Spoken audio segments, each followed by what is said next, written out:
Hello everyone and welcome to our very beautiful channel ideal physics classes. तो कैसे हैं आप लोग? बढ़िया, एकदम मस्त एकदम। तो आज हम लेकर आए हैं लॉज ऑफ मोशन का फोर्थ लेक्चर। और इस लेक्चर में हम देखने वाले हैं तीन टॉपिक। वो तीन टॉपिक कौन से हैं? पहला है कंजर्वेशन ऑफ मोमेंटम, दूसरा है इक्विलिब्रियम ऑफ ए पार्टिकल, तीसरा है कॉमन फोर्सेज इन मैकेनिक्स। तो बारी बारी एक एक करके इन टॉपिक्स को हम समझेंगे। तो पहले हम देख लेते हैं अपने पहले टॉपिक को। पहला टॉपिक है कंजर्वेशन ऑफ मोमेंटम।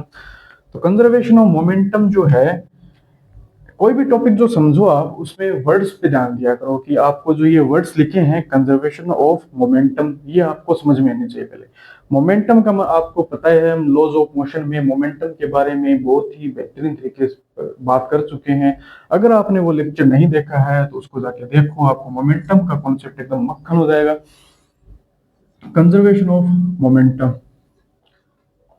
मोमेंटम हम पढ़ चुके हैं। अब आपको आता है ऑफ, आप जानते हो क्या होता है ऑफ? का के की, है ना, का के की। कंजर्वेशन मैं समझाता हूँ आपको, ठीक है? तो पहले एक एक करके सारे टॉपिक्स, सारी चीजें मैं आपको एक्सप्लेन करूंगा, सारी चीजें समझाऊंगा। उसके बाद लास्ट में, वीडियो के लास्ट में मैं आपको सारी चीजें सिस्टमेटिक वे में अच्छे तरीके से लिखवा दूंगा। आप अपने नोट्स बना लेना, हर वीडियो में ऐसा ही होता है, आपको पता ही है, ठीक है? तो कंजर्वेशन का क्या मतलब होता है भाई? कंजर्वेशन का मतलब एग्जाम्पल से समझते हैं, ठीक है? एग्जाम्पल से समझे हैं। मान लो कोई एक पार्टिकल है या कोई बॉडी है, कोई वस्तु है ए, दूसरी बॉडी है, दूसरा पार्टिकल है बी। ये दोनों क्या है, इधर मूव कर रहे हैं। ये इस तरफ मूव कर रहा है, ये इस तरफ मूव कर रहा है। इसकी वेलोसिटी मान लो v है, इसकी मान लो v डैश है। इनमें कुछ ना कुछ मास है। इसका मास मान लो एम ए, इसका मास मान लो एम बी, ठीक है? अब ये दोनों, ये इस तरफ मूव कर रहा है, ये इस तरफ मूव कर रहा है। क्या होगा? आपस में टकराएंगे, टक्कर, कोलिजन, कोलिजन, कोलिजन, टक्कर, ठीक है? ये नाम याद रखना। ये जो कंजर्वेशन ऑफ मोमेंटम जो टॉपिक है, ये सबसे ज्यादा यूज होता है कोलिजन में, टक्कर में, ठीक है? क्या सिर्फ कोलिजन में यूज होता है? सिर्फ कोलिजन में नहीं यूज होता, हमारी दैनिक क्रियाएं जो होती है, हमारी दैनिक लाइफ में भी यूज होता है कंजर्वेशन ऑफ मोमेंटम। और देखेंगे हम, इसके और भी एग्जांपल देखेंगे। बट मोस्टली सबसे ज्यादा जो यूज होता है कोलिजन में यूज होता है। अगर आप आईआईटी जेईई या नीट की तैयारी करोगे, कोई भी कॉम्पिटिटिव एग्जाम में देखोगे, तो कोलिजन जहां पे आ जाता है, आपको ऐसे क्वेश्चंस, ऐसे न्यूमेरिकल्स देखने को मिलेंगे जहां पे कोलिजन की बात होगी। कोलिजन की जब बात होगी तो ये जो कंजर्वेशन ऑफ मोमेंटम वाला टॉपिक है, ये लगेगा। कंजर्वेशन मोमेंटम वहां अप्लाई होगा, ठीक है? तो कंजर्वेशन का मतलब क्या है? ये बॉडी इस तरफ गई, ये इस तरफ आई, दोनों ने टक्कर करी। टक्कर के बाद भी इनका जो मोमेंटम है, पर्टिकुलर इंडिविजुअली हम देखें पार्टिकल्स, तो इनका तो मोमेंटम चेंज होगा। इसका मान लो कुछ ना कुछ मोमेंटम था, मान लो पी ए था, इसका मोमेंटम था पी बी, इसका मोमेंटम था। टक्कर के बाद, और टक्कर हुई, टक्कर के बाद जो इनका मोमेंटम हो गया, टक्कर के बाद after collision, collision, after collision क्या हो गया? इसका मोमेंटम हो गया पी डैश और इसका हो गया पी बी डैश। इंडिविजुअली तो इनका मोमेंटम चेंज होता है, इसका पी ए था, इसका पी ए डैश हो गया, इसका पी बी था, इसका पी बी डैश हो गया आफ्टर कोलिजन।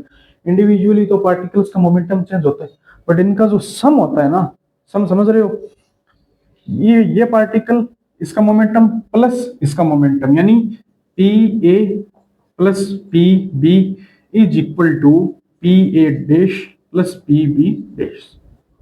ये चीज होती है कंजर्वेशन का बेसिक सा मतलब। ये है कि कुछ एक मान लो चीज है या कोई क्वांटिटी है, वो जो पहले थी, कुछ प्रक्रिया, कुछ चीज हुई, यहाँ पे टक्कर हुई, मान लो कुछ प्रक्रिया हुई, और उसके बाद भी वो चीज, वो क्वांटिटी वो वैसी की वैसी रही, उसमें कुछ बदलाव नहीं हुआ। ये कंजर्वेशन होता है। कंजर्वेशन को हिंदी में क्या कहते हैं? संरक्षण। संरक्षण, संरक्षण और सुरक्षा, यानी जो चीज वैसी जैसी थी पहले वैसी ही रही। एग्जाम्पल और देखें तो एक इंसान है जो सही काम करता है, अच्छे काम करता है, बट कुछ लोगों को बुरा लगता है कि यार ये ऐसा क्यों कर रहा है। कुछ लोग उसको गालियां देते हैं, भला बुरा बोलते हैं, बट वो इंसान, उसको पता है कि वो काम सही कर रहा है, तो वो काम भले ही लोग उसको बुरा बोल रहे हैं, लोग उसको गालियां दे रहे हैं, बट वो वैसा ही करता रहता है ना? तो उसके लोगों ने गालियां दी, भला बुरा कहा, बट वो आदमी जैसा पहले काम कर रहा था लोगों के गालियां देने से पहले जो काम कर रहा था, लोगों के गालियां देने के बाद भी वो वही काम कर रहा है। इसका मतलब उसके व्यवहार में जो वो काम कर रहा था उसमें कोई बदलाव, उसमें कोई चेंज नहीं आया। इसको ही कहते हैं कंजर्वेशन, संरक्षण, है ना। उसके काम में कोई बदलाव नहीं आया। तो ये तो हो गई फिलोसॉफी की बातें। हमारी फिजिक्स पे बात करते हैं। तो फिजिक्स में ये टक्कर, ये इस एग्जांपल से आप देख सकते हो, जो इंडिविजुअली चेंज होता है, ये ध्यान रखना। टक्कर के बाद ऐसा नहीं है कि पहले इसका मोमेंटम था पी ए, टक्कर के बाद इसका मोमेंटम रहा पी ए, ऐसा नहीं। हो सकता है, नहीं भी हो सकता है, बट ये कोई जरूरी नहीं कि ऐसा ही होता है। पी ए और पी ए हो सकता है कि पी ए था बाद में पी ए रहे, हो सकता है, बट कोई जरूरी नहीं। बट इनका जो सम है P A plus P B is equal to P A dash plus P B, ये हमेशा होगा, ये पक्का पक्का होगा। इसी को कहते हैं कंजर्वेशन ऑफ मोमेंटम। ये चीज समझ में आई। चलो और देखते हैं, इस पे बात करते हैं। एक एग्जांपल लेते हैं बंदूक वाला, बंदूक, गन, बुलेट। ठीक है, ये फिल्मों में आपने जरूर देखा होगा, फिल्मों में आपने देखा होगा कि ये बंदूक है और ये गोली है। ठीक है, यहाँ से पकड़ के चलाते हैं, ये यहाँ से क्या निकली, गोली निकली, बुलेट। आपने फिल्मों में बहुत बार देखा होगा कि जो एक्टर है, जो अभिनय कर रहे हैं, वो गोली को ऐसे पकड़ते हैं। देखो ऐसे, ऐसे पकड़ते हैं, ऐसे ऐसे क्यों पकड़ते हैं आपको पता है? कभी सोचा है? आप बोलोगे कि भैया हमने तो एक हाथ से भी चलाते हैं देखा है। हाँ, एक हाथ से चलाते हुए भी वो चलाते हैं, बट उसको भी वो जब एक हाथ से पकड़ते हैं ना, तो बड़ा टाइट पकड़ते हैं उसको। ठीक है, और जो स्टार्टिंग में होते हैं, जो मतलब जो पुलिस है, फौजी है, वो स्टार्टिंग में उनको एक हाथ से पकड़, मतलब दो हाथ से पकड़ना पड़ता है, एक हाथ से नहीं पकड़ सकते। बिगिनर है, उनको एक्सपीरियंस नहीं है उनको इतना, इसलिए वो दो हाथ से पकड़ के चलाते हैं। वो बाद में एक्सपीरियंस होने लगता है तो फिर वो एक हाथ से भी चला लेते हैं। उसके लिए भी बहुत जोर चाहिए, ताकत चाहिए बंदूक चलाने के लिए। हर कोई आदमी, सामान्य आदमी, तुम और मैं बंदूक नहीं चला सकते ऐसे। ठीक है, बहुत जबरदस्त झटका लगता है। और वो झटका क्यों लगता है ये भी देखो। झटका क्यों लगता है भाई?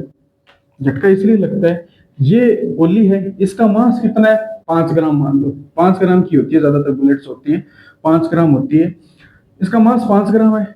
इसकी स्पीड देखो, इसकी वेलोसिटी देखो, मतलब कितनी मान लो 1000 किलोमीटर पर आवर के हिसाब लगभग होती है।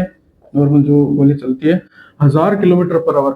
अब भले ही मास तो बहुत कम है, भले ही मास तो इतना है, क्या ही मास 5 ग्राम का, बताओ कोई चीज इतनी हार्म कर सकती है हमें? जब लगती है गोली तो पता ही है आपको क्या से क्या हो जाता है। 5 ग्राम की है चीज, इसकी वेलोसिटी देखो 1000 ग्राम। जो एक्चुअली में जो चीज काम कर रही है ना, वो मोमेंटम काम कर रहा है, ना तो मास काम कर रहा है, ना वेलोसिटी काम कर रही है। जो एक्चुअल में काम कर रहा है वो क्या कर रहा है? मोमेंटम, मास इंटू वेलोसिटी है। तो मोमेंटम बहुत ज्यादा है। अब ये मोमेंटम जो है, ये हमें कैसे पता चला कि, अब देखो मोमेंटम ये गई, इतना ही मोमेंटम पीछे की ओर लगेगा। ये कंजर्वेशन मोमेंटम कॉन्सेप्ट यहीं से तो पता चला कि गोली चलाते हैं तो हमें पीछे की ओर धक्का क्यों लगता है, पीछे की ओर धक्का लगता है, ऐसे पीछे की ओर धक्का क्यों लगता है। ये चीज हमें यहाँ से पता चली कि जब बंदूक चलती है, गोली चली, गोली चली, गोली चलते ही हमें पीछे की ओर से धक्का लगा। हमने देखा हाँ यार कुछ तो हो रहा है। क्या हो रहा है? कंजर्वेशन ऑफ मोमेंटम यहाँ अप्लाई होगा।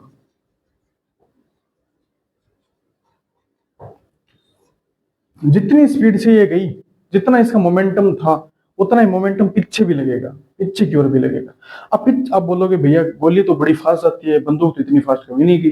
बंदूक फास्ट क्यों नहीं जाती? क्योंकि मास। अब देखो, ये यहाँ से देख सको, ये मास, ये वेलोसिटी, ये मास, ये वेलोसिटी। मास तो मान लो 2 है, चलो इधर बंदूक है ना, ऐसे ही कर लो। मास मान लो इसका कुछ 50, ये वेलोसिटी 2, 2 50। ये चीज समझ में आई? मल्टीप्लाई का साइन लगा लो, मल्टीप्लाई मल्टीप्लाई मल्टीप्लाई मल्टीप्लाई। ये है मास, किसका मास? इस बंदूक का, गन का मास है 50 और वेलोसिटी है 2। वेलोसिटी होती तो है तभी तो पीछे की ओर जाती है, तभी हम दो हाथ से पकड़ते हैं ना। पीछे की ओर जाती है तभी तो हम दो हाथ से पकड़ते हैं। गोली चलाती है तो देखा होगा ऐसे ऐसे झटका लगता है, ऐसे, है ना। वो गोली पीछे की ओर जाती है तो हम उसको वापिस रोकते हैं, ऐसे ऐसे रोकते हैं। कोई आदमी जा रहा है पीछे, हम उसको रोकते हैं तो लगता है ना ऐसा जोर लगता है ना, तो वही चीज हो रही है। इसका मास बहुत ज्यादा है, देखो है तो 100 ही ना दोनों, वैसे ये 100 है। अब यहाँ पे गोली का जो मास है, बुलेट का जो मास है वो 2 है, वेलोसिटी 50 है। एग्जाम्पल ले रहे हैं, एग्जाम्पल ले रहे हैं, ठीक है। तो 100, बस ये मोमेंटम जो है वो सेम रहेगा। यहाँ पे मास बहुत ज्यादा होने के कारण इसकी वेलोसिटी बड़ी कम है, यहाँ पे इस गोली का मास बहुत कम है, वेलोसिटी बहुत ज्यादा है। ये कंजर्वेशन ऑफ मोमेंटम क्या आपको समझ में आया? ठीक है। तो अभी ये कंजर्वेशन ऑफ मोमेंटम जो है इसका मैथमेटिकल फॉर्म देखते हैं, इसको मैथमेटिकली प्रूफ करते हैं। चलो, ये कोई एक पार्टिकल या ऑब्जेक्ट ए, ये दूसरा पार्टिकल या object B, mass M A, इसका मास एम बी, वेलोसिटी मान लो v मान लो, इसकी v डैश मान लो, ठीक है। इसका मोमेंटम मान लो पी ए, इसका मोमेंटम मान लो पी बी। कोलिजन के दौरान क्या होता है? ड्यूरिंग कोलिजन, ड्यूरिंग कोलिजन, टक्कर के दौरान क्या होता है? ये दोनों बॉडीज जो हैं वो पास पास आ जाती है, जैसे ये ए, ये बी। अब ये ए जो है वो बी पे फोर्स लगा रही है ना, ए तो इधर जा रहा है और बी इधर आ रहा है, ये ए इस तरफ ले जाना चाह रही है, इस पे फोर्स लगा रही है ए बॉडी इस पे बी पर फोर्स लगा रही है और बी वापस इस पे उतने ही मैग्नीट्यूड का बट ऑपोजिट डायरेक्शन में फोर्स लगा रहा है। कौन सा नियम? लॉ ऑफ एक्शन रिएक्शन, क्रिया प्रतिक्रिया का नियम। तो ए जो है इस तरफ फोर्स लगा रहा है, किस पे फोर्स लगा रहा है? बी पे। फोर्स किस पे लगा रहा है? बी पे। तो इसको कैसे लिखेंगे? ऐसे लिखेंगे, बी पे फोर्स लग रहा है, एफ बी का मतलब बी पे फोर्स लग रहा है। जो पहले लिखा होता है उस पे फोर्स लग रहा है, वो उसका फोर्स है। किसका फोर्स है? जिस जो पहले लिखा है, ठीक है। इन टर्म्स में अभी आप कंफ्यूज होंगे बट होना मत। एफ बी का मतलब बी पे फोर्स लग रहा है, किसकी वजह से लग रहा है? ए की वजह से लग रहा है। इस तरफ ए पे फोर्स लग रहा है, किस पे फोर्स लग रहा है? ए पे फोर्स। जो पहले लिखा होता है ना, जो ये पहले अक्षर लिखा होता है, उसका मतलब होता है कि उस वस्तु पे, उस पार्टिकल पे फोर्स लग रहा है। एफ ए का मतलब ए पे फोर्स लग रहा है, किसके द्वारा लग रहा है? वो बी। दूसरे नंबर पे जो लिखा होता है, यहाँ पे दूसरे नंबर पे क्या लिखा है? बी लिखा है, इसका मतलब बी द्वारा फोर्स लगाया जा रहा है। किस पे लगाया जा रहा है? ए पे लगाया जा रहा है। ठीक है, कंफ्यूज नहीं हो रहे ना, होना मत। नॉर्मल चीजों पहले लिखा है उस पे फोर्स लग रहा है, दूसरे नंबर पे लिखा है वो फोर्स लगा रहा है। अब ये आप जानते ही हो कि एफ ए बी बराबर माइनस का F B A. F A B और एफ बी ए क्या है? इक्वल है। किन में इक्वल है? मैग्नीट्यूड में इक्वल है। डायरेक्शन क्या है? ऑपोजिट। माइनस एन क्या बता रहा है? डायरेक्शन बता रहा है, डायरेक्शन शो कर रहा है। और फोर्स क्या होती है? एक वेक्टर क्वांटिटी होती है, सदिश राशि होती है। तो सदिश राशियों के ऊपर ये एरो का साइन लगता है। बताइए आपको, एफ बी ए बराबर है, मैग्नीट्यूड में बराबर है, डायरेक्शन अपोजिट है। क्रिया प्रतिक्रिया का नाम एक्शन रिएक्शन लो। ठीक है। अब एक चीज देखो, हम आपको ये पता ही है, बात कर चुके इस चीज पे, ए बराबर del P by del T, del P बराबर एफ डेल्टा टी। समझ में आई चीज? डेल पी अगर हम देखें, बी पे बात करते हैं, बी पे जो बी हमारा जो बी पार्टिकल उस पे बात करते हैं। टक्कर से पहले जो मोमेंटम था वो पी बी था और टक्कर के बाद हो गया मान लो पी बी डैश। तो फाइनल माइनस इनिशियल होता है ना, जैसे लिखते हैं जो परिवर्तन जो लिखते हैं हम, चेंज, वो कैसे लिखते हैं? फाइनल माइनस इनिशियल लिखते हैं ना। फाइनल क्या हो गया? टक्कर के बाद वो फाइनल कंडीशन है, फाइनल सिचुएशन है। वो फाइनल सिचुएशन में मोमेंटम क्या है? बी पार्टिकल का पी बी डैश। इनिशियल क्या था? P B. तो P B is equal to F. F कौन सा लिखेंगे आप बताओ? कौन सा एफ लिखेंगे? ये वाला या फिर ये वाला? बिल्कुल ये वाला लिखेंगे। क्यों लिखेंगे? बी पर तो फोर्स यही लग रहा है ना। हम देखते हैं F is equal to del P by del T. Change in momentum, change in momentum किसकी वजह से हो रहे हैं? यहाँ पे बी पर जो फोर्स लग रहा है, फोर्स जो बी पे लग रहा है उसकी वजह से मोमेंटम में चेंज हो रहा है। तो यहाँ पे फोर्स हम कौन सा लेंगे? एफ बी, जो बी पे फोर्स लग रहा है वो। अब लगाए कोई नहीं, इससे कोई मतलब नहीं, बट लगा, अब ए यहाँ पे लगा रहा है तो ठीक है, एफ बी ए लिख देंगे। बट जो फोर्स बी पे लग रहा है ना, उससे लेना देना, तो एफ बी ए लिखेंगे यहाँ पे, F B A by multiply में डेल्टा टी।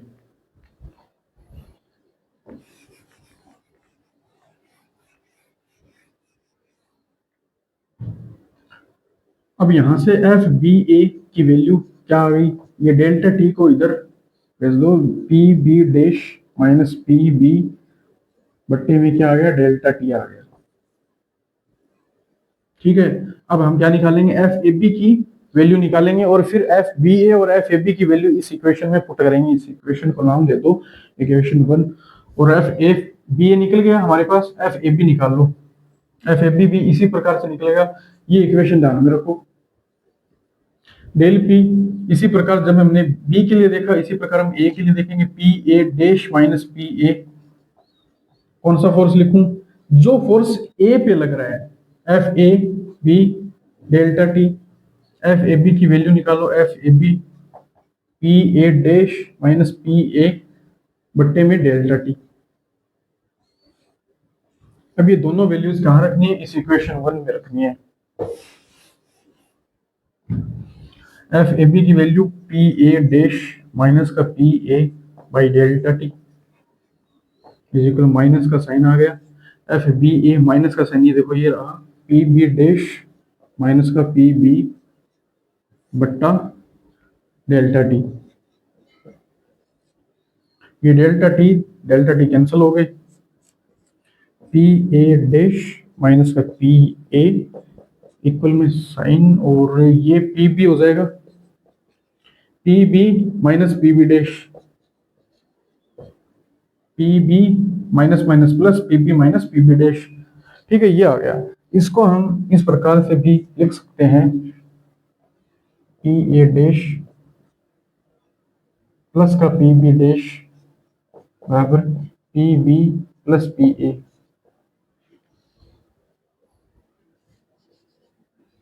पी ए, या फिर हम इसको ऐसे लिख सकते हैं कि P A plus P B बराबर P A dash plus P B dash. ये देखो हमने प्रूफ कर दिया। जो यहाँ पे हमने लिखा था ना स्टेटमेंट कि पी ए और पी बी क्या है, कोलिजन से पहले जो पार्टिकल्स है हमारे, उनके मोमेंटम, उनका सम बराबर में होगा टक्कर के बाद जो उनका मोमेंटम हो गया, उनका सम। देखो सम बराबर होना चाहिए, सम बराबर होना चाहिए। मान लो ये 10 प्लस 0 मान लो, ये 6 प्लस 4 मान लो। भले ही इंडिविजुअल इनका मोमेंटम बराबर ना हो, बराबर हो भी सकता है, बराबर हो गया फिर तो 10, मान लो ये पी ए 10 था, यहाँ पे भी ये 10 रहा, तो डेफिनेटली पक्का पक्का फिर ये भी सेम ही रहेगा, 0 ही रहेगा, क्योंकि ये कंडीशन सेटिस्फाई होनी चाहिए। अब ये कंडीशन सेटिस्फाई होनी चाहिए, अगर ये सेम रहा तो फिर इसको भी सेम होना ही पड़ेगा ना। अगर ये 10 है, बाद में भी ये 10 ही रहा, तो इनका सम क्या होना चाहिए, 10 बराबर होना चाहिए, तब इसको भी तो 0 ही होना पड़ेगा फिर, मतलब ये कंडीशन सेम रहेगी। हमें इस चीज से कोई मतलब नहीं है, भले ही ये चेंज हो, इंडिविजुअली ये इनका मोमेंटम चेंज हो या ना हो, इनका सम इक्वल होना चाहिए, इनका सम इक्वल होना चाहिए। ये है कंजर्वेशन ऑफ मोमेंटम। एक बंदूक वाला एग्जांपल से देखें क्या इसको, चलो क्या मिला हमें, P A plus P B P A dash plus P B dash. या आपको पता है ना पी ए क्या है, दो बॉडी है, दो बॉडी है, पी ए पहले जो पार्टिकल है उसका मोमेंटम, बी पी बी दूसरी बॉडी है उसका मोमेंटम टक्कर से पहले, ये टक्कर से पहले, ये टक्कर के बाद। समझ में आ रही है बात, हाँ ध्यान में रखना इनको। ये टक्कर से पहले है, बिफोर कोलिजन, या आफ्टर कोलिजन। बंदूक गन से गोली निकलती है, इनिशियल मोमेंटम क्या है गन का, momentum, initial momentum of gun, ठीक है, initial momentum of gun 0, initial momentum of bullet क्या है, 0 ही तो है। पहले बंदूक लेके खड़ा हूं ऐसे, क्या बिल्कुल गन मूव कर रही, नहीं, गोली मूव कर रही, नहीं, फिर 0 ही हुआ ना। Final momentum of gun, final momentum of gun P G मान लो, पी जी गन है ना, गन का जी लिखा है यहाँ पे।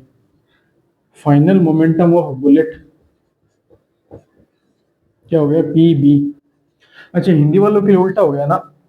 हिंदी वालों क्या बोलते हैं, गोली, गन, गोली बोलते हैं, गोली है ना, ये इसको बोलते हैं गोली, इसको बोलते हैं बंदूक।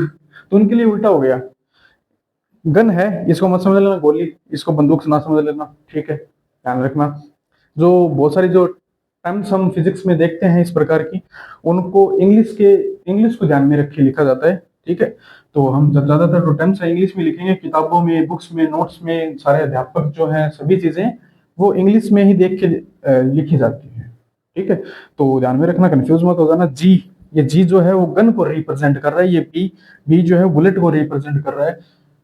यहाँ पे वैल्यूज रखो, ये टक्कर से पहले, चलो ये तो टक्कर के लिए है, बट हमने ये कंजर्वेशन ऑफ मोमेंटम निकाला है, ये तो चलो हमने टक्कर के लिए लिखा है, बट यही रूल है ना, ये इस पे अप्लाई होगा, इस एग्जांपल पे भी होगा। यहाँ पे टक्कर तो नहीं हो रही, ये हमने लिखा कैसे, टक्कर के लिए लिखा, बट यही रूल सेम टू सेम ये कंजर्वेशन ऑफ मोमेंटम को रिप्रेजेंट कर रहा है। कंजर्वेशन ऑफ मोमेंटम यहाँ पे भी हमें देखने को मिलता है। तो यहाँ पे तो आप बोलोगे भैया टक्कर हो नहीं रही, हमने तो ये टक्कर के लिए लिखा है, तो ये कोई जरूरी नहीं है। टक्कर के लिए भले ही है, हमने ये कंजर्वेशन ऑफ मोमेंटम निकाला है, वो टक्कर वाला एग्जांपल देख के निकाला था, ये हमने निकाला टक्कर वाला एग्जांपल लेके, ये था टक्कर के लिए। अब गन वाले से भी अगर हम ऐसा निकालेंगे तो हमें सेम टू सेम यही कंडीशन मिलने वाली है। तो अब इसमें अगर ये हम वैल्यूज लिखें, तो मैंने क्या कहा था, ये एक्सपेरिमेंट से देखा था, ये मैंने क्यों बोला था कि हम बंदूक चलाते हैं तो पीछे भी हमें पीछे क्यों धक्का लगता है, वो धक्का क्यों लगता है, जितना मोमेंटम गोली का था उतना ही मोमेंटम इस बंदूक का होगा, ठीक है। तो ये मत समझ लेना कि ये सिर्फ टक्कर की, ये चीज सिर्फ और सिर्फ टक्कर पे अप्लाई होगी ना, ये बंदूक वाले एग्जाम्पल भी अप्लाई हो रही है। तो P A P B 0 + 0 P A dash कितना, पी ए डैश जी मान लो इसको, प्लस जी, और इसको मान लो पी बी, तो पी जी माइनस का पी बी, यानी जो बंदूक का मोमेंटम था उतना ही मोमेंटम, सॉरी जो गन है, मैं ही कंफ्यूज हो गया ना, तो जो गन है उसका मोमेंटम क्या है, जितना था उतना ही मोमेंटम किसका होगा, बुलेट का होगा, बट अपोजिट डायरेक्शन में, बस, ठीक है। बस यही बात थी। अगले टॉपिक पे चलते हैं, दूसरे टॉपिक पे बात करते हैं। दूसरा टॉपिक है equilibrium, equilibrium of a particle, किसी एक कण की साम्य अवस्था। इक्विलिब्रियम का बेसिक सा मतलब है इक्वल होना, इक्वल होना। एग्जांपल से समझो, ये एक कोई बॉडी है, सरफेस कोई मेज है, कोई टेबल है, उस पर रखिए, नीचे की ओर फोर्स लग रहा है एम जी, ऊपर की ओर फोर्स लग रहा है एन। एम जी तो आपको पता है ग्रेविटेशनल फोर्स होता है, एन क्या है, कॉन्टेक्ट फोर्स होता है, ये पढ़ चुके हो क्या, बात कर ली होगी हमने शायद। एन बराबर माइनस का एम जी, एन क्या है, कॉन्टेक्ट फोर्स है। जब दो वस्तुएं, दो चीजें जो है जब कॉन्टेक्ट में आती है, तो ऊपर की ओर एक फोर्स, जो कॉन्टेक्ट फोर्स होता है, इसके 90 डिग्री पे ये लगता है, कॉन्टेक्ट जो होता है वहां से 90 डिग्री एंगल पे लगता है, यानी जो कॉन्टेक्ट है, मान लो ये कोई वस्तु है, ये पहली वस्तु है, और ये कोई दूसरी वस्तु मान लो, यहाँ पे जो कॉन्टेक्ट करता है उसके 90 डिग्री एंगल पे लगता है हमेशा, ठीक है। तो जैसे यहाँ पे 90 डिग्री एंगल, इसको नॉर्मल फोर्स भी बोलते हैं, कॉन्टेक्ट फोर्स होता है, कॉन्टेक्ट फोर्स कॉन्टेक्ट में, इसीलिए नॉर्मल फोर्स 90 डिग्री पे लगता है, इसलिए। तो एन बराबर माइनस का एम जी, ये दोनों क्या है, एकदम ऑपोजिट है, बट इनका मैग्नीट्यूड क्या है, सेम है। एन और एम जी इक्वल है मैग्नीट्यूड में, बट डायरेक्शन बस ऑपोजिट है। इक्विलिब्रियम का सिंपल सा मतलब ये है कि नेट फोर्स, उस ऑब्जेक्ट पे लगने वाला नेट फोर्स वो जीरो है, नेट फोर्स जीरो है। नेट फोर्स का मतलब आप समझ गए होंगे, लॉज ऑफ मोशन 0 1 में ये बात मैंने आपको बड़ी ही बेहतरीन तरीके से एक्सप्लेन की है। मतलब किसी एक ऑब्जेक्ट पे लगने वाले जितने भी फोर्सेस हैं, ये मान लो एक फोर्स इधर लग रहा है, एक इधर लग रहा है, एक इधर लग रहा है, एक इधर लग रहा है, एक इधर लग रहा है, एक इधर लग रहा है, जितने भी फोर्सेस हैं वो सारे मिलके जब इनका आप सम करोगे, इन सबको आप जब सम करोगे, इनका जोड़ करोगे, तो ये सारे फोर्सेस एक दूसरे को कैंसिल कर देंगे, और नेट फोर्स कितना मिलेगा, 0 मिलेगा। और जब नेट फोर्स 0 होता है तो दो चीजें हो सकती है, बताओ कौन सी होती है, दो चीजें, एक तो होती है या तो ये पार्टिकल रेस्ट में होगा, या फिर ये पार्टिकल किसमें होगा, यूनिफॉर्म मोशन में होगा, है ना। पता है ना, ये लॉज ऑफ मोशन 0 1 में इस पे बात हम कर चुके हैं। तो नेट फोर्स 0 होना ही क्या होता है, इक्विलिब्रियम ऑफ ए पार्टिकल। आपको अगर कैसे क्वेश्चंस देखने को मिले जिनमें ये बोला हो कि जो पार्टिकल है, जो बॉडी है, वो इक्विलिब्रियम में है, तो समझ जाना कि इस पे नेट फोर्स कितना है, 0 है। तो नेट फोर्स का कॉन्सेप्ट लगाएंगे तो फिर उसको मान लो जो भी फोर्सेज है, टी एन एम जी, सारे फोर्सेज मिलके 0 है। आपको ये दो फोर्सेज दे रखी हैं, मान लो टी आप निकाल सकते हो उधर। टी क्या है, इस पे अभी हमने बात की नहीं, टेंशन फोर्स, तनाव बल, ठीक है। तो देखेंगे, बट मैं बता रहा हूं कि इक्विलिब्रियम ऑफ पार्टिकल मतलब सारे जितने भी फोर्सेज हैं उनको 0 के बराबर में रख दो। सारे फोर्सेज, जितने भी फोर्सेज उस ऑब्जेक्ट पे लग रहे हैं, सारे मिलके क्या होंगे, सबका सम क्या होगा, 0 होगा। बस ये चीज है इक्विलिब्रियम ऑफ पार्टिकल में। अब एक और इंपॉर्टेंट चीज देखो कि जो इक्विलिब्रियम ऑफ ए पार्टिकल है, जो ये फोर्सेस कैंसिल होती है ना, ये मैं बोल रहा हूँ कि इधर फोर्स लगा, इसके अपोजिट में एक फोर्स लगा, ये सारी फोर्सेस कैंसिल हो जाती है। इक्विलिब्रियम ऑफ पार्टिकल का मतलब जो नेट फोर्स है, इन सारे फोर्सेस जो इस पे लग रहे हैं किसी ऑब्जेक्ट पे, सारे फोर्सेस का सम 0 के इक्वल हो गया। वो कब होता है, वो तभी होता है जब फोर्सेस जो है वो कॉन्करेंट हो रहे। भैया ये क्या बोल दिया, कॉन्करेंट। कॉन्करेंट का मतलब है, कॉन्करेंट का मतलब है किसी एक ही पॉइंट से, किसी एक ही पॉइंट पर लगने वाले फोर्सेस, एक ही पॉइंट पर प्लस एक ही टाइम पर लगने वाले फोर्सेस। यहां पे फोर्स लग रहा है, दूसरा फोर्स भी यही इसी पॉइंट पे लगना चाहिए और वो सेम टाइम पे होना चाहिए, ठीक है। और ये इधर फोर्स लग रहा है, इधर होना चाहिए। ऐसा नहीं कि एक फोर्स अब इधर लग रहा है, दूसरा फोर्स यहाँ यहाँ पे अप्लाई हो रहा है, यहाँ ऐसे, या फिर चलो ये तो मैंने डायरेक्शन जो है मान लो ऐसे, ये फोर्स इधर लग रहा है, ये फोर्स ऐसे यहाँ अप्लाई किया जा रहा है। नहीं, ऐसा नहीं होता, यही होना चाहिए इसी बिंदु पर। अब बहुत सारी जगहों पे आप देखोगे, देखने में लगेगा, देखने में लगता है जब हम डायग्राम बनाते हैं तो देखने में लगता है कि फोर्स यहाँ पे लग रहा है, बट एक्चुअल में वो लगता यहीं पे है, ठीक है। बहुत सारी जगहों पे जितने फोर्स लगते हैं वो सेंटर ऑफ मास पे हम देखते हैं। सेंटर ऑफ मास अभी आपने नहीं पढ़ा है, उसका कॉन्सेप्ट आगे आने वाले चैप्टर में आएगा तो हम देखेंगे। बट जितने भी फोर्स लगते हैं वो सेंटर ऑफ मास पे हम देखते हैं, ठीक है। कोई भी बॉडी है उसका सेंटर ऑफ मास होता है। सेंटर ऑफ मास का बेसिक सा मतलब ये है कि जहां वो पॉइंट किसी भी बॉडी का, किसी भी बॉडी का वो पॉइंट जहां पे उस बॉडी का पूरा मास बैलेंस हो जाए। जैसे मान लो ये है, ये कोई मार्कर, जैसे अरे यार रुको, ये मार्कर है, इसको मैंने बैलेंस करना है, तो ये यहाँ पे बैलेंस हो रहा है ना, बैलेंस हो रहा है यहाँ पे, तो इसका सेंटर ऑफ मास यहाँ है, देखो ये बैलेंस हो गया ना, ठीक है, बैलेंस हो रहा है ना। यहाँ पे इसका सेंटर ऑफ मास है, तो सेंटर ऑफ मास वो पॉइंट है जहां पूरी बॉडी का मास वहां पे बैलेंस हो जाए, वो सेंटर ऑफ मास होता है।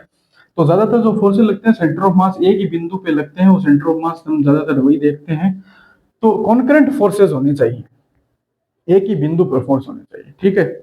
अब आपको पता है, जैसे हम लिखते हैं F1 vector plus F2 vector, ये इक्विलिब्रियम की कंडीशन होती है। ये दो फोर्सेस के लिए है, तीन फोर्सेस के लिए हो तो F1 plus F2 plus F3, ऐसे n फोर्सेस हो तो प्लस Fn, जितने भी हो 4 5 6 7, सारे जितने भी फोर्सेस लग रहे हैं उन सब का सम 0, ठीक है। बस अब आप जानते हो कि फोर्स क्या है, एक वेक्टर क्वांटिटी है ना। तो फोर्स एक वेक्टर क्वांटिटी, तो वेक्टर क्वांटिटी हम क्या कर सकते हैं, कंपोनेंट्स में डिवाइड कर सकते हैं। अब मान लो ये जो फोर्स है कुछ इस प्रकार है, कुछ इस प्रकार है। ये फोर्स मान लो इधर लग रहा है, F1 लग रहा है, F1, और ये एक दूसरा फोर्स लग रहा है F2 इधर लग रहा है। टू डायमेंशन में हम देख रहे हैं, टू डायमेंशन देख रहे हैं, और टू डायमेंशन की भी कितने होते हैं, एक्स वाई प्लेन में देख रहे हैं, एक्स वाई प्लेन ले रहे हैं। टू डायमेंशन में भी कौन सा प्लेन ले रहे हैं, एक्स वाई प्लेन ले रहे हैं। तो अब एक्स वाई प्लेन ले रहे हैं तो इसका कंपोनेंट्स एक, तो इस F1 का x component F1 x, F1 Y, F2 का इधर F2 F2 वाई, और इधर F2 एक्स। ये हो गए कंपोनेंट्स इसके। अब हम इसको क्या कर सकते हैं, कंपोनेंट्स में लिख सकते हैं, क्योंकि फोर्स एक वेक्टर क्वांटिटी है, वेक्टर क्वांटिटी हम कंपोनेंट्स में लिख सकते हैं। तो F1x प्लस F2x बराबर 0, F1y प्लस F2y बराबर 0। समझ आ रही है चीज? ठीक है। जेड कंपोनेंट होता तो वो भी शामिल कर देते, जैसे F1z प्लस F2z, F2z। ठीक है, तो बस ये चीज है। तीन फोर्सेज होते तो F1x plus F2x plus F3x बराबर 0, F1y F2y प्लस F3y भी इक्वल टू 0, है ना। तो बस ये चीज है। एक न्यूमेरिकल करते हैं इसी टॉपिक पे। आपके एनसीईआरटी की बुक में एक क्वेश्चन दिया गया, एग्जांपल नंबर 4.6। उसमें देखो, A mass of 6 kg is suspended by a rope. एक मास है जो 6 kg का है, सस्पेंडेड बाय ए रोप, लटका दिया गया है। इसको लटका दिया, 6 kg का है, 6 kg, और इसको एक रोप के द्वारा सस्पेंड किया जाता है ऑफ लेंथ 2 मीटर। इसकी लेंथ जो है वो 2 मीटर है। पहले खुद से ट्राई कर लो, फिर उसके बाद ये सॉल्यूशन देख लेना। 2 मीटर फ्रॉम द सीलिंग, ये सीलिंग है, ठीक है। A force of 50 Newton in the horizontal direction is applied at the middle point of the rope. अच्छा देखो, ये क्या बोल रहा है कि 50 न्यूटन का फोर्स, 50 न्यूटन का फोर्स लगाया है यहाँ। जैसे इसको रहने दो, पहले देखो, यहाँ से देख लो, 50 न्यूटन का फोर्स लगाया गया है। ये 2 मीटर की लेंथ है ना, ये 2 मीटर की लेंथ है, इसको इधर लिख लो। मिड पॉइंट पे लगाया, ये जो रस्सी है मिड पॉइंट मतलब जहां ये 1 मीटर हो जाता है, 1 मीटर ऊपर का, 1 मीटर नीचे का। तो यहाँ मिड पॉइंट पे ये फोर्स, कौन सा फोर्स, 50 न्यूटन का फोर्स हॉरिजॉन्टल डायरेक्शन में 50 न्यूटन का फोर्स इस तरफ लगाया है। तो अब ये 50 न्यूटन का फोर्स लगाने पे ये रस्सी किस प्रकार बन जाएगी, ऐसे हो जाएगी। देखो, जब मैं इसको ऐसे खींचूंगा ऐसे, तो ये किस तरफ चली जाएगी, इस तरफ ऐसे। और ये 6 kg का मास यहाँ, ठीक है ना, ये ऐसे। क्या ये चीज समझ में आई? नॉर्मल सी बात है। मैं इस रस्सी को पकड़ के अगर इधर खींचूंगा ऐसे, ये रस्सी है इधर, मैंने इसको ऐसे खींचा, तो आप सोच लो, अपने दिमाग में इमेजिन करो, इस कंडीशन को ऐसे बन जाएगी ना ये। बस यही तो चीज लिखी है। अब एक चीज यहाँ पे मैं बताना चाहता हूँ, यहाँ पे एक फोर्स लगेगी जिसका नाम है टेंशन। मैं अभी बताया था, टेंशन फोर्स लगेगी। टेंशन फोर्स की एक खास बात है। खास बात क्या है, यहाँ पे जो टेंशन है वो अलग अलग होगी। पहले मैं बता देता हूँ, टेंशन फोर्स की प्रॉपर्टीज में पहले समझा देता हूँ। तो टेंशन फोर्स है वो जब एक ही रस्सी, एक रस्सी में सेम लगती है, बट इसकी भी कंडीशन होती है। वो सेम तभी होती है जब रस्सी क्या हो, मासलेस हो। जो रोप हमने दे रखी है उसमें बोला हुआ होगा, जो क्वेश्चंस होते हैं, बहुत सारे क्वेश्चंस होते हैं, उनमें ये बोला होता है कि जो रस्सी ले रहे हो आप, जो रोप ले रहे हो, मासलेस लो, मासलेस जिसमें द्रव्यमान, जिसमें मास ना हो, ठीक है। तभी ये जो टेंशन है वो इक्वल होती है एक ही रस्सी में। अब यहाँ आप बोलोगे भैया, अब देखो एक चीज बता दें, ये T1 है, ये T2 मान लो। अब आप बोलोगे भैया ये रस्सी तो एक ही है, यहाँ पे टेंशन आपने अलग अलग क्यों लिखी, ये एक क्यों नहीं? अरे देखो, अगर ये रस्सी जो है 2 मीटर की जो रस्सी है, अगर ये ऐसी ही होती तब तो ये एक रस्सी होती। बट यहाँ मैंने 50 न्यूटन का फोर्स लगा दिया है, 50 न्यूटन का फोर्स लगा के इसको अलग अलग ऐसे कर दिया है ना। यहाँ पे देखो कुछ अलग एंगल है, यहाँ से कुछ अलग एंगल बन रहा है, तो ये फोर्स जी एक रस्सी नहीं रही है। यहाँ पे टेंशन अलग अलग लगेगा, यहाँ पे टेंशन अब अलग अलग है, ठीक है। क्योंकि आप समझ पा रहे हो ना ये चीज, अब फील करो इसको। ये अलग एंगल पे देखो, यहाँ से ये 50 न्यूटन का फोर्स है इस रस्सी से, इस ये जो रस्सी का ये वाला पार्ट है, ये वाला पार्ट, इस रस्सी ये अलग देखो, ये जो 50 न्यूटन का फोर्स है इससे अलग एंगल पे है, इससे अलग एंगल पे है। तो मेरे कहने का मतलब है जो टेंशन फोर्स लग रही है, दोनों रस्सियों के पार्ट, ये अलग पार्ट है, ये दूसरा पार्ट है, इन दोनों पार्ट पे अलग अलग टेंशन फोर्स लगेगी। बट ये जो इतना पार्ट है ना, ये इसमें देखो, इसमें कोई भी जर्क नहीं है, कोई भी जर्क नहीं होना चाहिए, कोई भी पॉइंट ऐसा नहीं होना चाहिए जहां पे मोड़ आ रहा है। अब एक एग्जांपल और भी देखोगे, बहुत सारी जगहों पे देखोगे, पुली का नाम सुना है? पुली, पुली होता है पानी वगैरह में खींचते देखा होगा फिल्मों में। अब तो वो बंद हो गया, अब तो नहीं आते। पुली कुछ इस प्रकार से होता है, एक रस्सी यहाँ से ऐसे सीधा सीधा बना लो, चलो इस प्रकार से ऐसे, यहाँ पे कोई मांस लटका रखा है, एक मिनट, टेंशन फोर्स को समझना बहुत जरूरी है, रट्टा मारने से कुछ नहीं होने वाला। क्वेश्चन करने हैं आपको, ठीक है ना। जब तक एक चीज समझ लो, आपने मान लो ये सब चीजें पढ़ ली और आपको न्यूमेरिकल करने नहीं आते, तो फिर ये चीजें आपने सही तरीके से सीखी नहीं, इसका मतलब ये समझ लेना, ठीक है। अगर सही तरीके से कॉन्सेप्ट को पकड़ लेते हो ना, फिर न्यूमेरिकल होने लगते हैं। ये इस प्रकार से रस्सी जारी है। मान लो ये मान लो 50 केजी का है, ये मान लो इससे थोड़ा कम है, 48 केजी का मान लो। अब ये 50 केजी वाला थोड़ा ज्यादा है, तो ये इसको क्या करेगा, खींचेगा ऐसे। यहाँ पे कोई फ्रिक्शन नहीं होना चाहिए। अगर यहाँ पे कोई फ्रिक्शन लेस है, मान लो फ्रिक्शन लेस पुली, बहुत सारे न्यूमेरिकल करोगे, क्वेश्चन करोगे, नाम दिखेगा फ्रिक्शन लेस पुली, फ्रिक्शन नहीं हो रहा, घर्षण बल वो नहीं लग रहा। तो जब वो नहीं लगता है, तो यहाँ जो टेंशन लगती है पूरी रस्सी में, पूरी रस्सी में, यहाँ पे ये जो पूरी रस्सी है ना, ये पूरी रस्सी यहाँ से यहाँ तक, ये पूरी रस्सी, इसमें टेंशन फोर्स बराबर होगी। आप बोलोगे यहाँ तो अलग अलग पार्ट हो रहे हैं, अलग अलग पार्ट भले ही हो रहे हो, अलग अलग पार्ट नहीं हो रहे एक्चुअल में। जैसे देखें तो यहाँ पे भी ये फोर्स जो लग रहा है, इसने अलग अलग कर दिए, यहाँ पे कोई फोर्स नहीं लग रहा। यहाँ पे फोर्स लगा दिया ना इधर से 50 न्यूटन का ऐसे फोर्स, तो इनके पार्ट अलग अलग हो गए। यहाँ पे कोई ऐसा फोर्स नहीं लग रहा। इस यहाँ पे फ्रिक्शन अगर लगता, अगर यहाँ पे कोई फोर्स लग जाता, उस फोर्स का नाम फ्रिक्शन फोर्स है। अगर यहाँ पे ये फ्रिक्शन फोर्स लग जाता ना, फ्रिक्शन फोर्स लग जाता ना, तो ये यहाँ पे टेंशन फोर्स पूरी रस्सी में बराबर नहीं होती, फिर अलग अलग होती। बट फ्रिक्शन लेस पुली है, कोई फ्रिक्शन नहीं है, कोई फोर्स नहीं मौजूद है, तो यहाँ पे ये जो टेंशन फोर्स है वो इक्वल होगी, ठीक है।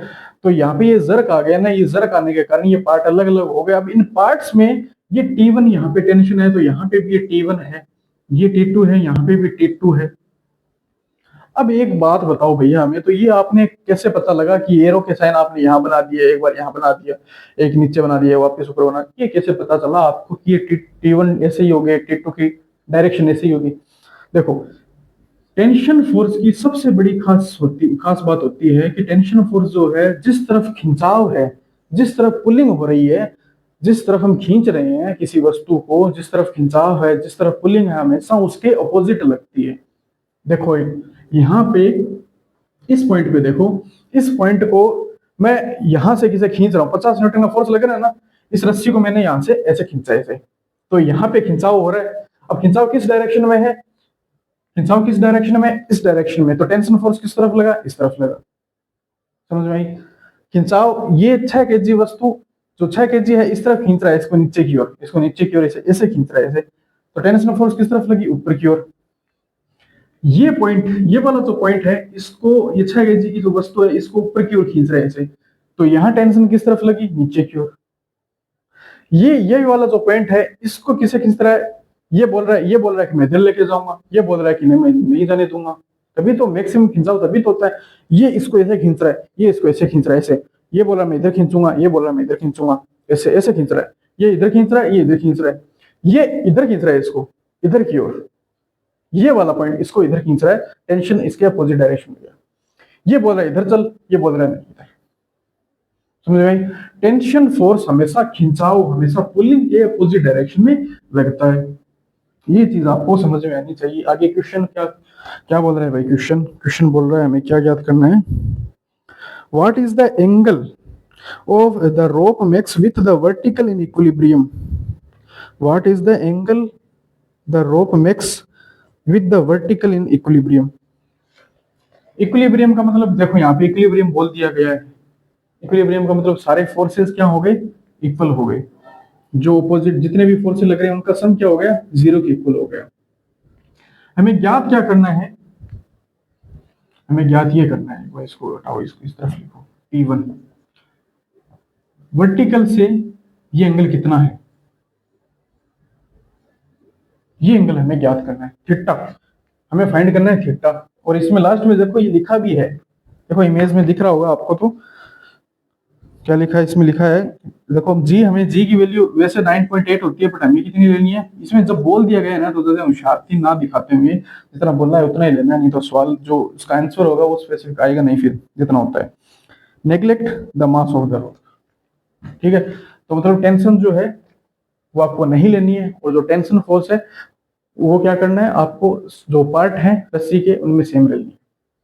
तो यहाँ 6 kg की कोई वस्तु है, 6 kg की वस्तु है, फोर्स कितना लेना है कि कितना वो मास एम कितना 6, जी कितना 10 लेना है, 9.8 नहीं लेना है। जब बोल दिया जाए ना कि 10 लो तो 10 ही लेना है, कुछ ना बोले तो 9.8 लो। 60 न्यूटन का फोर्स नीचे की ओर लग रहा है। अब इक्विलिब्रियम की कंडीशन आ गई ना, इक्विलिब्रियम का मतलब, इक्विलिब्रियम का कंडीशन सारे फोर्सेस क्या होते हैं, सारे फोर्सेस नहीं, सारे फोर्सेस का सम, सारे फोर्सेस का सम जीरो होता है, सारे फोर्सेस निरस्त हो जाते हैं, कैंसिल हो जाते हैं। और उस कंडीशन में क्या हो जाता है, उस कंडीशन में या तो पार्टिकल जो है वो रेस्ट में होता है या फिर यूनिफॉर्म मोशन कर रहा होता है, या तो यूनिफॉर्म मोशन या फिर रेस्ट में। तो T2 क्या हो गया, T2 बराबर हो गया mg। mg कितना है, अभी हमने लिखा निकाला 60 न्यूटन। इनका मैग्नीट्यूड क्या हो गया 60 न्यूटन। T2 बराबर 60 न्यूटन। इतना इस T2 का मैग्नीट्यूड की बात कर रहा हूं मैं। T2 का मैग्नीट्यूड कितना है 60 न्यूटन है ना, बराबर हो गई, ये इक्विलिब्रियम की बात कर रहे हैं। अब T2 60 हो गया। अब देखो आपको एक चीज बता, T1 T क्या है, टेंशन फोर्स है, फोर्स क्या होती है वेक्टर क्वांटिटी होती है। अब वेक्टर है तो इसके क्या होंगे कंपोनेंट्स होंगे। अब T1 का इधर कंपोनेंट, इस तरफ कंपोनेंट कितना होगा ऊपर की ओर, T1 कोस, इधर क्या होगा T1 sign, T1 cos theta. देखो T1 cos theta, T1 cos theta किसके बराबर है T2 के। इक्विलिब्रियम की कंडीशन, इक्विलिब्रियम कंडीशन का मतलब सारे फोर्सेस क्या हो गए इक्वल हो गए। तो T1 कोस थीटा मैग्नीट्यूड की बात कर रहे हैं, T1 कोस थीटा किसके बराबर हो गया T2 के। और T2 कितना 60, ये भाई T2 T1 sine theta, T1 sine theta, T1 sine theta बराबर 50 न्यूटन। सारे फोर्सेस क्या हैं बराबर है मैग्नीट्यूड, है ना। इस तरफ इस तरफ इस तरफ इस तरफ, ये दो हमें इक्वेशंस मिल गई। अब हमें निकालना क्या है भाई, हमें निकालना है एंगल। तो T1 साइन थीटा बराबर इन दोनों इक्वेशंस को क्या करना है डिवाइड करना है, T1 cos theta, T1 sine theta 50 Newton, 50 बट्टा 60, साइन बट्टा कोस क्या हो गया 10 हो गया, 10, T1 से T1 तो कैंसिल हो गया, यहाँ पे क्या बचा 5 बट्टा 6, थीटा बराबर 10 इनवर्स 5 बट्टा 6। कितना मिल गया आपको एंगल 40 डिग्री के आसपास मिल जाता है। जब आप इसको करते हो तो 10 इनवर्स 5 बट्टा 6 होता है 40 डिग्री। आपको एंगल मिल गया, एंगल ही पूछा था हमें। एक चीज मान लो, मैं अगर आपसे पूछ लूं, आपसे अगर पूछ लिया जाता है कि हमें तो ना टी और याद करके बताओ कि टेंशन कितना है इस रस्सी में, जो टेंशन क्रिएट हो रहा है, क्या आप वो याद कर सकते हैं T1, चलो याद करते हैं। T2 तो हमें पता ही चल गया, T2 तो 60 न्यूटन था, हमें पता लगा लिया। T1 क्या याद कर सकते हो आप, बिल्कुल याद कर सकते हैं, दोनों इक्वेशंस का स्क्वायर करके जोड़ दो दोनों को।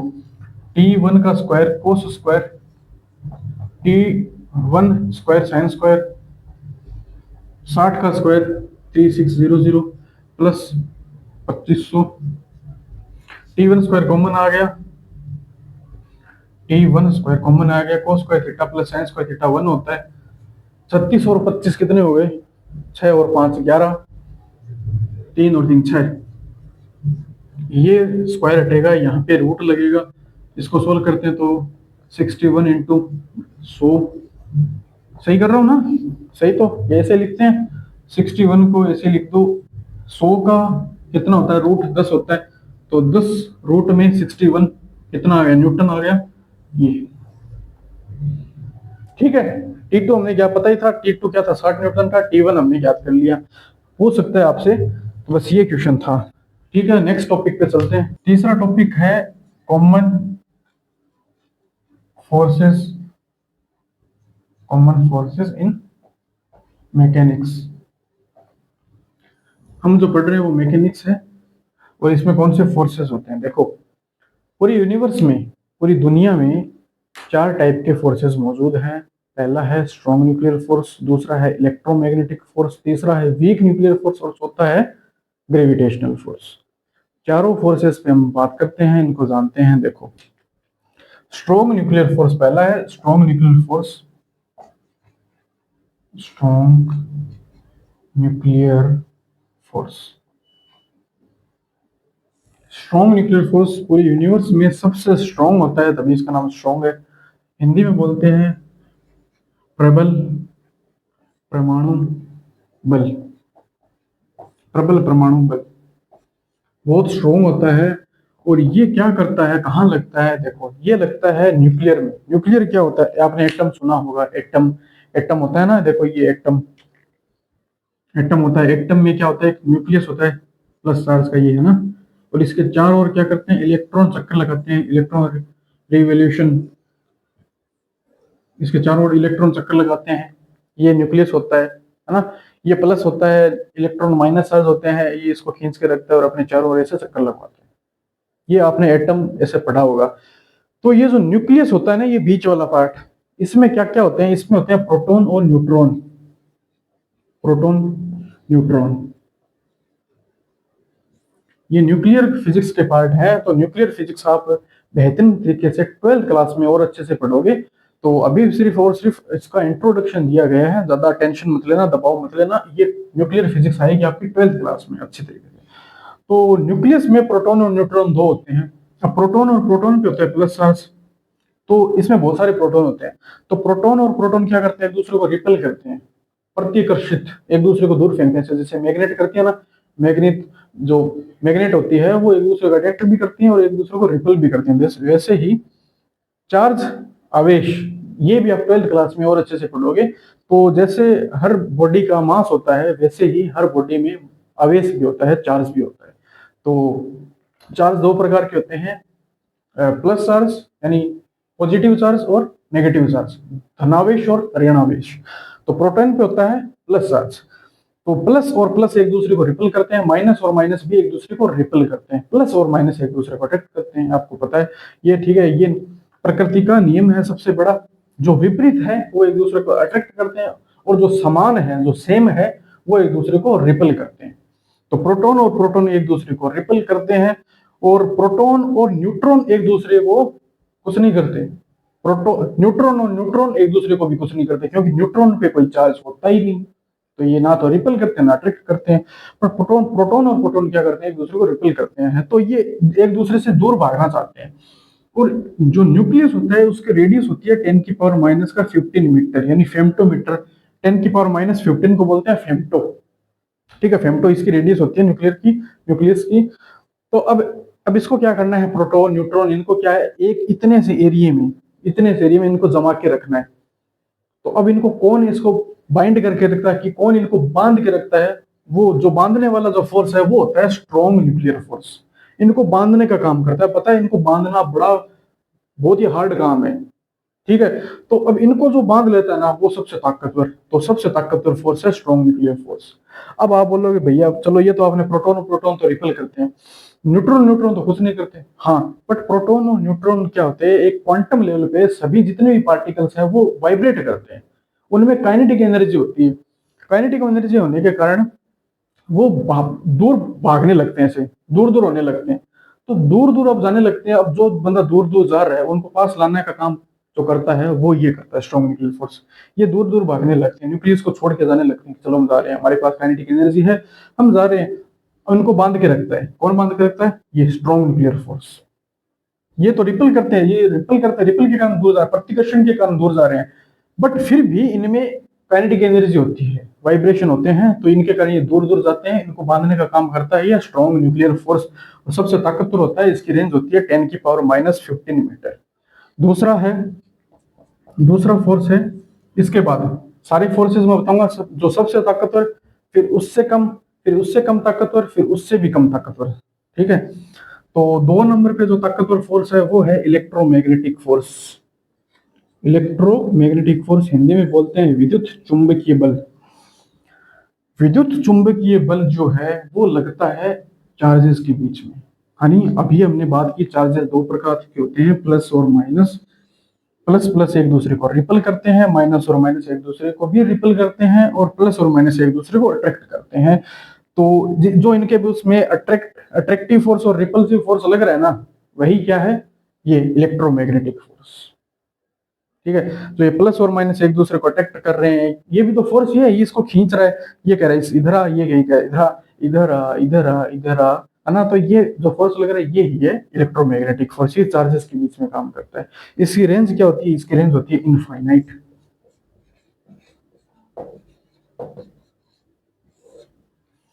इनफाइनाइट रेंज का होता है ये। जैसे इसकी रेंज थी 10⁻15 मीटर यानी फेम्टोमीटर, 1 फेम्टोमीटर या 2 फेम्टोमीटर इसकी रेंज होती है। बहुत ही स्मॉल रेंज में ये काम करता है, इसकी रेंज इनफाइनाइट होती है बहुत। ठीक है। इलेक्ट्रोमैग्नेटिक रेडिएशन का भी नाम सुना होगा, रेडियो वेव्स जिससे सिग्नल मिलते हैं, सैटेलाइट्स आती है। तो ये फोटोन जो नाम आपने नहीं सुना होगा, खैर चलो इसके बाद में बात करेंगे, कभी आएंगे तब। जो फोटोन होता है ना, फोटोन लाइट का पार्टिकल होता है। जो लाइट है, देखते हो सन की जो लाइट आती है वो क्या है? इलेक्ट्रोमैग्नेटिक रेडिएशन है ना। तो वो क्या करती है? फोटोन, उसमें फोटोन होता है। फोटोन क्या करता है? इलेक्ट्रोमैग्नेटिक फोर्स को कैरी करता है। इलेक्ट्रोमैग्नेटिक फोर्स को कौन कैरी करता है? फोटोन कैरी करता है। और स्ट्रॉन्ग न्यूक्लियर फोर्स को भी एक पार्टिकल है जो कैरी करता है। कौन सा पार्टिकल है? ग्लून। ठीक है, ग्लून। ये ग्लून जो नाम आया है, ग्लू से आया है। ग्लू, जो ग्लू क्या करता है? चिपका के रखता है ना, चिपका के रखता है ना ग्लू। तो उसी से है कि ये भी पार्टिकल्स दूर दूर भाग रहे हैं, रिपेल कर रहे हैं, उनको ये चिपका के रखता है सब एकदम पास पास में, तो ये ग्लूऑन। तो ये चीज है। प्रोटॉन और न्यूट्रॉन एक दूसरे को ग्लूऑन प्रदान करते हैं, प्रोटॉन न्यूट्रॉन को देता है, न्यूट्रॉन वापस को। ये प्रोसेस थोड़ी हाई लेवल की है, तो कोई दिक्कत नहीं। जैसे जैसे आगे बढ़ोगे, पढ़ोगे सीख जाओगे। अभी आप नॉर्मल बस इतना ही समझ लो, स्ट्रॉन्ग न्यूक्लियर फोर्स सबसे स्ट्रॉन्ग है, उससे थोड़ा कम स्ट्रॉन्ग है ये इलेक्ट्रोमैग्नेटिक फोर्स जो चार्जेस के बीच में लगता है। इसकी रेंज इनफाइनाइट होती है। तीसरे नंबर पे फोर्स आता है weak nuclear force. Weak nuclear force ये थोड़ा आपको बिल्कुल नहीं समझ में आएगा मेरे हिसाब से, फिर भी मैं थोड़ा कोशिश करता हूँ क्योंकि 12th क्लास की चीज है। ये जो वीक न्यूक्लियर फोर्स है ये लगता है बीटा डिके में। ये एक पार्टिकल से दूसरे पार्टिकल में जो चेंज होता है ये इसके लिए जिम्मेदार होता है। अब बोलोगे एक पार्टिकल दूसरे पार्टिकल में कैसे बदल रहा है, क्यों बदल रहा है, क्यों ही बदल रहा है, हमें क्या करना है, बीटा डिके क्या होता है, ये सब चीजें जो है अभी आप दिमाग में ऐसे रख लो कि वीक न्यूक्लियर फोर्स का भी कोई नाम का फोर्स होता है, और वो कोई बीटा डिके नाम की कोई चीज उसमें लगता है, फोर्सेस चेंज होते हैं। याद नहीं रहता तो कोई दिक्कत नहीं, मत रखो, इंट्रोडक्शन दिया गया है बस, तो बस आप समझ लो, बस इसको थोड़ा ध्यान में रखो कि हाँ ऐसा भी कोई होता है। अच्छे तरीके से, बेहतरीन तरीके से 12th क्लास में सीखोगे, वहां आप alpha decay, beta decay, gamma decay ये सब चीजें पढ़ोगे, तब आप सीख जाओगे सारे कुछ, weak nuclear force, strong nuclear, सारे समझ में आ जाएगी। ठीक है। तो बस इसकी रेंज क्या होती है? 10⁻18 मीटर। 10⁻18 मीटर इसकी रेंज होती है। चौथा फोर्स है ग्रेविटेशनल फोर्स। ये अभी आप 11th क्लास में ही पढ़ोगे, आगे आने वाले चैप्टर में ये आएगा, ग्रेविटेशनल फोर्स, गुरुत्वाकर्षण बल। ठीक है, ये आप थोड़ा बहुत जानती हो ग्रेविटेशनल फोर्स। इसको तो वैसे 9th क्लास में भी पढ़ा था आपने, ग्रेविटेशनल फोर्स न्यूटन ने सेव गिरा था उसके सर पे। हाँ हाँ, वही फोर्स है ग्रेविटेशनल फोर्स। एमजी भी पढ़ते हो, एमजी अभी देखा था, इसके बारे में तो आपको थोड़ा बहुत आइडिया है। ग्रेविटेशनल फोर्स जो है वो सबसे कमजोर फोर्स है। देखो इसकी रेंज पता है कितनी होती है? इनफाइनाइट। ये बड़े बड़े जो मैसिव ऑब्जेक्ट्स हैं, जैसे सन जो है, सन के अराउंड ये जो हमारी अर्थ है वो चारों चक्कर लगा रही है ना, किस फोर्स के कारण हो रहा है? यही फोर्स है। ये जैसे इलेक्ट्रोमैग्नेटिक फोर्स लगता है चार्जेस के बीच में, वैसे ही ग्रेविटेशनल फोर्स लगता है मासेस के बीच में। जो भी बॉडी, बहुत सारी बॉडीज होती हैं, वो बहुत सारी बॉडीज क्या करती है, उसके पास चार्जेस होते हैं, उसके पास मासेस भी होते हैं। वो जो बॉडी चार्जेस होती हैं, जिनके पास चार्ज होते हैं, चार्जेस के बीच में लगता है इलेक्ट्रोमैग्नेटिक फोर्स, और उनके पास मास भी है, तो उनके पास जो मास है, अगर जिनके पास भी मास है उनके बीच क्या लगता है? Gravitational force. ग्रेविटेशनल फोर्स एक प्रकार का अट्रैक्टिव फोर्स है। इसके पास भी मास है, इसके पास भी मास है। अब बोलोगे ये अट्रैक्ट कर रहे हैं एक दूसरे का, हमें तो नहीं दिख रहा। कर तो रहे हैं बट हमें इसलिए नहीं दिख रहा क्योंकि मास दोनों का क्या है? सेम सेम है। इसका मास अगर बहुत ज्यादा होता, बहुत ही ज्यादा होता, फिर ये इसको अट्रैक्ट कर पाता, है ना। जैसे एग्जांपल के लिए बताऊं, शाहरुख खान है, बहुत ज्यादा बड़ा आदमी है, और आप हो नॉर्मल, ठीक है, साधारण आम आदमी है, हम लोग सारे। तो अब आप उसको देखने के लिए जाते हो, और देखो यार शाहरुख खान आ रहा है, देखो सलमान खान आ रहा है, देखो फलाना आदमी आ रहा है, हम उसको देखते हैं ना। क्यों देखते हैं? क्योंकि उसमें वो पावर है। अब इसमें इतनी पावर नहीं है कि ये इसको अट्रैक्ट कर पाए, या ना इसमें इतनी पावर है कि इसको अट्रैक्ट कर पाए। तो जितनी ज्यादा मास होगा ना वो उतना ज्यादा अट्रैक्ट करेगा। तो सन का मास क्या है, बहुत ज्यादा है अर्थ के कंपेयर में। तो अब सन अट्रैक्ट करता है अर्थ को, अपने इधर चारों ओर घुमाता रहता है, ऐसे ऐसे से घुमाता रहता है ना। और अर्थ का मास जो है वो बहुत ज्यादा है अपने चंदा मामा के कंपेयर में, इसलिए चंदा मामा को धरती माँ के चारों ओर ऐसे घूमना पड़ता है। ठीक है, तो ये चीज है। तो ग्रेविटेशनल फोर्स क्या है, एक प्रकार का अट्रैक्टिव फोर्स है, और ये मासेस के बीच में काम करता है। जिनके पास मास है वो एक दूसरे को अट्रैक्ट करते हैं। इसकी रेंज क्या होती है, इनफाइनाइट रेंज होती है। और ये बड़ा ही कमजोर फोर्स है, बड़ा ही दुर्बल फोर्स है। नाम इसका वीक है, बट एक्चुअल में वीक एक्चुअल में ये है। अब बोलोगे इसका नाम वीक क्यों पड़ा, न्यूक्लियर फोर्सेस दो दो हमने देखी न्यूक्लियर फोर्स। न्यूक्लियर फोर्स में एक स्ट्रांग हो गई, एक वीक हो गई, इसलिए इसका नाम वीक कर दिया। इसका स्ट्रांग कर दिया, इसका वीक कर दिया। ग्रेविटेशनल फोर्स बहुत वीक है। अब आप ग्रेविटेशनल फोर्स को चेक करके देख सकते हो। जो मैग्नेट होती है, एक सुई ले लो, जो कोई भी लोहे की चीज ले लो, और लोहे की चीज को अर्थ पर रखो, ऐसे अर्थ पे रखा, ये अर्थ सरफेस है, इस पे रखा, और चुंबक को इसे पास में लेके आओ, तुरंत इसके ये वो जो सुई है या जो लोहे की कोई भी चीज है वो इसके चिपक जाएगी मैग्नेट से। बताओ, अब उस लोहे की चीज को रोकने के लिए पूरी धरती का ग्रेविटेशनल फोर्स भी कम बढ़ गया। उस लोहे की चीज को, जो लोहे की चीज है, उसको पूरी धरती का, पूरी पृथ्वी का, पूरी अर्थ का ग्रेविटेशनल फोर्स उसको नीचे की ओर खींच रहा है। बट उसका इतना सा मैग्नेट वो उसको ऊपर की ओर खींच लेता है। बताओ, है ना, कोई औकात नहीं है ग्रेविटेशनल फोर्स की, बहुत औकात है, बट बहुत कमजोर भी है। वैसे औकात है, औकात नहीं भी है, चलो औकात वगैरह वर्ड छोड़ो। ये देखो कि बहुत कमजोर फोर्स है, ऊपर की ओर खींच लेता है। इतना सा मैग्नेट होता है, फिर भी उस सुई को ऊपर की ओर खींच लेता है। ग्रेविटेशनल फोर्स पूरी पृथ्वी का ग्रेविटेशनल फोर्स लग रहा है, वो भी कुछ नहीं कर पाता। और इतना सा मैग्नेट होता है, वो उसको खींच लेता है। वहां पे कौन सा फोर्स लग रहा है, इलेक्ट्रोमैग्नेटिक फोर्स। इलेक्ट्रिक फोर्स जो लगता है वो चार्जेस के बीच में लगता है। ये मैग्नेटिक फोर्स, ये मैग्नेट अभी हमने आपने देखा। ठीक है, इलेक्ट्रो यानी इलेक्ट्रिक और मैग्नेटिक ये दोनों आपस में कनेक्टेड है। ये ईएमटी है, इलेक्ट्रोमैग्नेटिक थ्योरी, ये भी 12th क्लास में आपके लगती है। इसको और बेहतरीन तरीके, यानी ये तो तीन फोर्सेज हैं, इनको आप बेहतरीन तरीके से 12th क्लास में सीखोगे। और ग्रेविटेशनल फोर्स है, इसकी आप थोड़ी थोड़ी छाया अभी आप 11th क्लास में देख रहे हो। अभी पूरी तरीके से अभी आया नहीं है, अभी अगले वाले चैप्टर में आएगा, आने वाले चैप्टर होंगे उनमें ग्रेविटेशनल फोर्स आएगा। बट फिर भी 11th क्लास में इसकी थोड़ी थोड़ी छाया आपको देखने को मिली है, समझ में आया है ना। 9th क्लास में भी देखा होगा। तो बस ये चीज है। ठीक है, तो ये जितनी भी चीजें हमने समझी, इनको मैं सिस्टमेटिक वे में लिखवा देता हूँ, आप अपने नोट्स बना लो। हाँ तो भाई, पहला टॉपिक है कंजर्वेशन ऑफ मोमेंटम। इमेज आ रही है, फटाफट से नोट करो इसको। ठीक है, ये भी ये हिंदी में आ रहा है, नोट करो इसको। कर लिया नोट। अब ये नोट कर लो। कैसे नोट करना है मैं बता देता हूँ। देखो, ये जो चीज लिखी है ना, इसको तो आप खुद थोड़ा बहुत लिख सकते हो कि let's suppose two bodies A and B, their masses m and mb, their momentum p and pp before collision, फिर आफ्टर कोलिजन में their momentum becomes pb dash pa dash। ये सब चीजें आप लिख लेना। उसके पहले ये बना लो, फिर ये, फिर 3 नंबर पे ये लिख लो, 4 नंबर पे वो लिख लो, 5 नंबर पे फिर ये लिख लो। ठीक है, ये तो मैंने एक्सप्लेन कर ही दिया, तो आपको ही नोट कर लो। ये नोट करने के बाद अब इमेज आ रही है, गन और बुलेट वाला एग्जाम्पल। ठीक है, नोट कर लो। अब ये नोट कर लो, कर लिया। अब ये हिंदी में, बंदूक और गोली का एग्जाम्पल हिंदी में हो गया। अब ये नोट कर लो, हो गया। नेक्स्ट टॉपिक पे चलते हैं। Equilibrium of a particle, image आ रही है, नोट करो फटाफट से। कर लिया, इमेज आ रही है, नोट करो। अब ये नोट करो, हो गया। ठीक है, अब हिंदी में कण की साम्य अवस्था, इमेज आ रही है, नोट करो, हो गया। अब ये नोट करो, हो गया। अब ये नोट करो, हो गया। ठीक है, अब फोर्स को हम कंपोनेंट्स में तोड़ते हैं ना। इमेज आ रही है, नोट करो। अब ये इमेज आ रही है, नोट करो। अब इनको हिंदी में इमेज आ रही है, नोट करो। अब इसको, ठीक है, हो गया। नेक्स्ट टॉपिक पे चलते हैं। नेक्स्ट टॉपिक कौन सा हमारा, कॉमन फोर्सेस इन मैकेनिक्स। ठीक है, इमेज आ रही है, नोट करो फटाफट से। अब ये हिंदी में आ रहा है, नोट करो। अब हमारी चारों फोर्सेस को लिखने का टाइम आ गया है। पहला फोर्स है स्ट्रॉन्ग न्यूक्लियर फोर्स, नोट करो, हो गया। दूसरा इलेक्ट्रोमैग्नेटिक फोर्स, हो गया। तीसरा वीक न्यूक्लियर फोर्स। चौथा ग्रेविटेशनल फोर्स। कंप्लीट, इंग्लिश वालों के कंप्लीट हो गया। अब हिंदी में स्ट्रॉन्ग न्यूक्लियर फोर्स हिंदी में, इलेक्ट्रोमैग्नेटिक फोर्स हिंदी में, विद्युत चुंबकीय बल। तीसरा वीक न्यूक्लियर फोर्स हिंदी में, दुर्बल परमाणु बल। चौथा ग्रेविटेशनल फोर्स हिंदी में, गुरुत्वाकर्षण बल। ठीक है, कंप्लीट हो गया। इतना ही था।